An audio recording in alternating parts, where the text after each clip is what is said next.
Teman-temanku, sebangsa dan setanah air, jadi usaha-usaha untuk membungkam kita nggak bersuara itu luar biasa sekali gitu ya. Jadi bahkan sampai ada beberapa yang ngirimin surat ke perusahaan aku berkata bahwa aku adalah provokator, aku adalah perusak bangsa dan lain sebagainya gitu. Dan ini kemarin ya, kalian bilang kalau aku malu-maluin saat aku demonstrasi di Denmark. Bukan kalian ini nih, kalian yang lain itu gitu kan yang berkata seperti itu. Ingat ya, dengan kalian ngirim surat ke perusahaan aku, kalian yang sebenarnya mencontreng nama baik bangsa ini. Nah, kalian pikir perusahaan-perusahaan di luar itu kayak perusahaan di Indonesia yang kamu bisa aduin terus habis itu mereka takut terus mereka jadi mecat karyawannya. Justru enggak.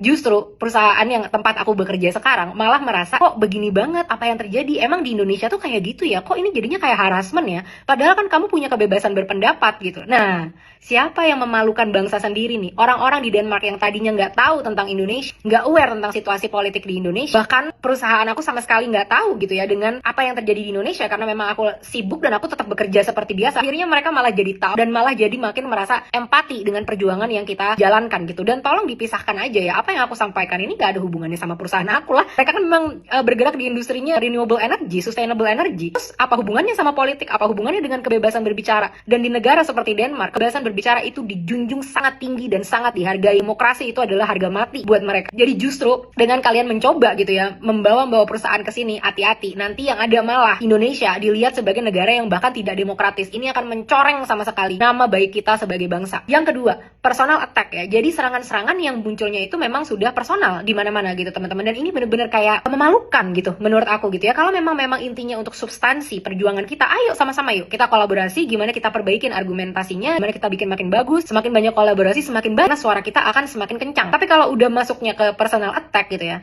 ini cuma menunjukkan bahwa kalian-kalian ini yang melakukan, bukan kamu ya, tapi kalian yang lain itu yang melakukan personal attack itu bener-bener orang-orang yang nggak bisa berpikir. Jadi mereka cuma bisa membenci dan cuma bisa berusaha menjatuhkan secara personal gitu, dan bukannya itu malah jadinya baik. Karena kan generasi kita udah bukan seperti generasi boomer yang bisa di forward message WhatsApp ribuan kali terus abis itu percaya gitu kan.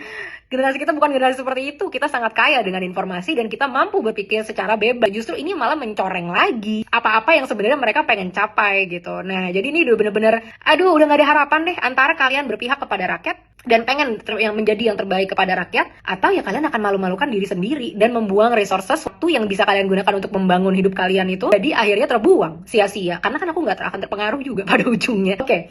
Dan yang ketiga adalah ini paling menyedihkan ya, ada usaha kriminalisasi gitu yang dilakukan oleh seorang aparat dengan jabatan setinggi itu terhadap Ferry Irwandi. Ferry Irwandi itu adalah pahlawan kita teman-teman yang berusaha menyuarakan suara kita. Dia sangat capable, dia sangat pintar secara akademik, secara cara berpikir, secara kekayaan intelektual dari banyaknya buku yang dia baca dan lain sebagainya, dan dia selalu berprinsip terhadap keadilan terhadap masyarakat gitu. Justru apa ya, cara-cara seperti ini untuk membungkam dengan kriminalisasi, ingat ya aparat, kalian ini sedang menggerus kepercayaan masyarakat terhadap institusi kalian dengan melakukan ini. Kalau memang kalian mau punya citra yang baik, bekerjalah dengan baik. Benar-benar ayomi masyarakat, benar-benar lindungi masyarakat dari topik-topik yang penting, judi online, korupsi, apalagi keamanan negara, misalkan dari cyber attack, dari pencurian data. Itu jauh lebih prioritas untuk masyarakat Indonesia dibandingin menggunakan segala power yang kalian punya untuk mengkriminalisasi seorang individu yang supportnya luar biasa dari masyarakat. Jadi ingat, jangan rusak citra kalian sendiri. Kita mau membangun bangsa ini. Kalau kalian terus-terusan maunya dihormati secara gila-gilaan tapi melakukan aksi-aksi seperti ini,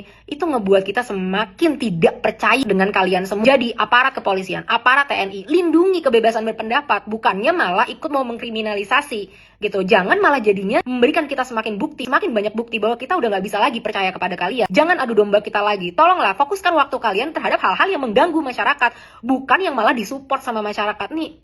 Bener-bener teman-teman ya boomers ini nih memang gak ada obat.